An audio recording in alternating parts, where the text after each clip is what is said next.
Hello, welcome back to the channel. Today we're diving right into how to manage employee onboarding using Airtable, your full guide for 2025. We'll start with creating a new base in Airtable. This will serve as the foundation for your onboarding process. It's crucial because having a centralized location for all onboarding tasks and information ensures consistency and efficiency. Next up, let's customize this base to fit your company's onboarding needs. Add fields for employee names, start dates, assign tasks, and completion status. This helps us because it gives a bird's-eye view of where each new hire is in the process.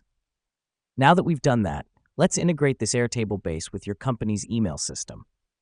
The reason we do this is to automate sending welcome emails and task reminders to new employees, reducing manual work and potential for errors. Moving forward, we turn our attention to the progress tracker. Set up a formula field that calculates the percentage of onboarding tasks completed for each employee. This is important because it allows you to easily monitor the progress of the onboarding process and identify any potential delays. Lastly, let's set up shared views for your team. These views allow your team to see relevant information without getting overwhelmed by the entire base. This matters because it promotes transparency and keeps everyone on the same page. And there you have it. With these steps, you can streamline your employee onboarding process using Airtable, saving time and ensuring a smooth transition for your new hires. That's it for today's tutorial. Thanks for tuning in, and we'll see you in the next one.